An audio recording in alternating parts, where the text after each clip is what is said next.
Мен Сыдыкова Чолпон болом. Мен бүгін мисалы Токмок шаарынан заседание болот дегенден я неоднократно ЦИК келип атам по делу. Да, я забыла представиться. Я являюсь действующим депутатом городского кеңеша города Токмак. Я сегодня приехала в ЦИК, опять же, по проблеме господина Сакараева, который является, оказывается, гражданином Казахстана, приехала добиться справедливости, есть ли ответ или нет.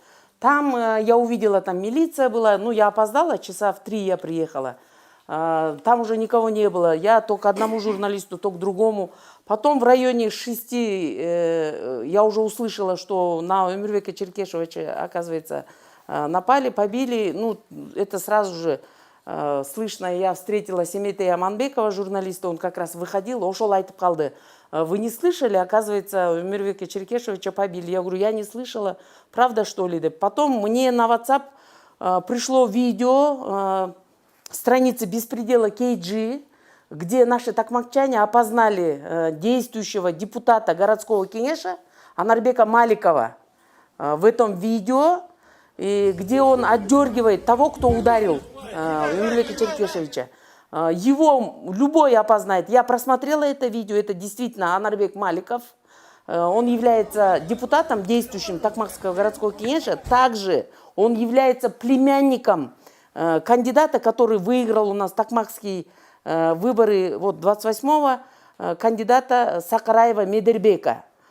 Также спикером Токмакского городского кеңеша является Сансызбаев Тынай, который также прошел летом со своим племянником в горкеңеш.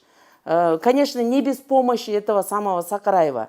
В районе 11 часов мы знали, что какое-то движение или что-то такое собирается, ребята, у здания ресторана «Мегаполис» в Токмаке. Вы можете взять видеокамеры по улице Ленина и Пионерская. С видеокамер можете опознать, узнать. Ну вы же журналистер. Я, увидя это, специально пришла к вам в штаб, чтобы помочь опознать этих бандюков, которые обязательно этот мэр Самаев, это его ребята. Они всегда вместе ходят, я это однозначно знаю. И Блемда, Маликов, Анарбек, Самаев, Урмат, Сакараев, это одна банда. Мы против них боролись и боремся. И ошондоле имиш келген, что они выезжают с Токмака. Но я не могла подумать, что они именно, оказывается, приехали помочь разогнать митинг, получается.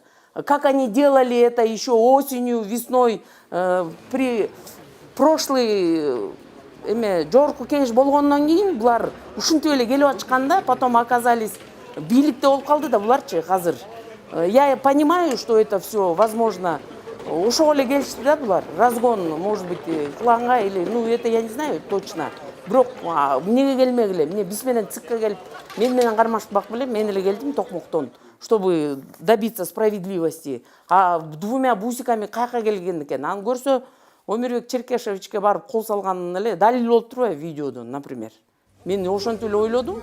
Беспредел KG'ни көргөндөн ничего себе, булар атайын кол салганы келген турбайбы деген эле ой кетти. Ошондой эле ой кетти. Токмоктуктар бүт эле жазып баштады. Карагылачы могу видеону эжеке карагылачы деп.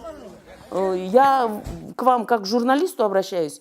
Вы сами можете ошону иликтеп туруп чыгарып алсаңар болот да. Башка да кимдерди тааныдыңыз видеодон? Видеодон Анарбек Маликовду таныдык, по росту высокий, ошол жактан эле не видео, а именно Токмоктон чогулуп атканда бүт эле Самайский балдар жүрдү. Вот этот Дастан Бишонгулов кыйкырып балдарды чогултуп аткан жеринен айтып келишти, кыйкырып, бергиле деп эле ошол жактан собирал.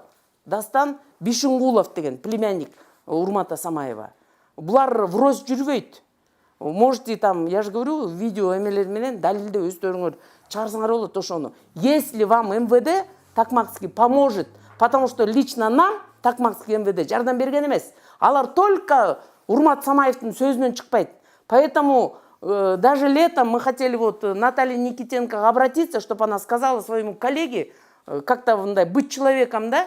На него никакой управы нету. Как вы только с ним там работали, я не знаю. Вот мы хотели обратиться, чтобы вы как-то помогли разобраться с ним. Беспредельничает, бучу. Даже избирательный выборда 2000 мына азыр 21, я уже этот июльдачы болгон выборда жаман беспредел этти да, бул милицияны да алып алган, документтерди колу менен айырып эле баарын эле ушинтип эле атты да.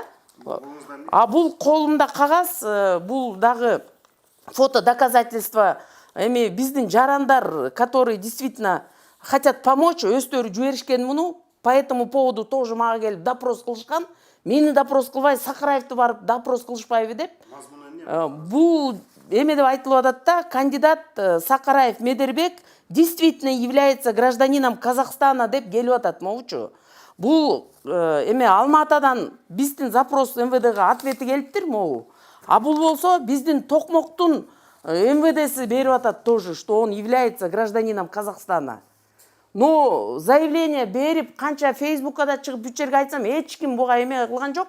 Но Масадыков совбезден айтыптыр ушуну.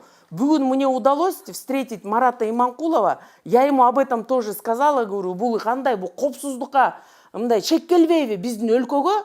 Эгерде гражданин Казахстана жогорку кеңешке өтсө, анда келгиле, анда бүт өлкөлөрдүн эле жарандары келип эле өтө берсин анда. Анда биз шылдың болобуз да. Не, мага эле керекпи ушул чуркап момтип, ар ким менен согушуп себе врагов наживать эткенде. Чындап айтканда биз да тажадык ушунданчы беспределден. Тажадык. Биз деле ар кимден жардам сурайбыз, но бизди эч ким укпайт. Понимаете, это уже наболело. Мындай айтканда, бизди эч ким укпай атат. Честно, уже биз деле тажадык. Силер бизге жардам берсеңер, биз деле жарандарга жардам бергенге азыр даярбыз да. Биз деп кимдерди айтып атасыз? Эл, мына биз, мен городской кеңеш, мага деле элдер обращаться этет да. Но мен Фейсбукка тияк-бияка Шайылдабекова да бардым, Кайрат Мамытовга деле айттым, бизди эч ким укпайт. Сразу эле допрос кылат, ГГН келет, 10 отдел келет, ана мени жөн эле мындай сүйлөп кыйкырган бир сразу, да, мен базарда соода кылгам, базардын аялы деп айтат. Базарда деген 2-3 эме менен деле адамдар отурат керек болсо. Анан ушинтип эле мындай бат эле йырлык илип коюшат, буларчы жамандап коюшат. Мен айтып коеюн, мо Самаев жыргатпайт. Эки тамганы билбеген, жазганды билбеген мэр болгондон кийин биз каяка бартабыз я? Бул не деген акмакчылык? Эки эмени билбегендер мэр болсо анда калганы эмне болот ошону? Эч ким карабайт анычы. Азыр деле гражданин Казахстанды өтүп атса, анда биз вообще ишибиз бүткөн да. Биз кандай өлкөгө айланып бартабыз? Бизди эч ким укпайт. Ошон үчүн мына Анарбек Маликовду алгыла дагы мына видеодон опознать эткен мен эле эмес, көп жарандар Токмокту опознали его. Сиз өзүңүз далил кылып, мындай өзүңөрдүн бир аппаратыңар бар экен го, мындай кыймылды эмелерин баарын өзүңөр иликтеп чыгарасыңар деп ишенем.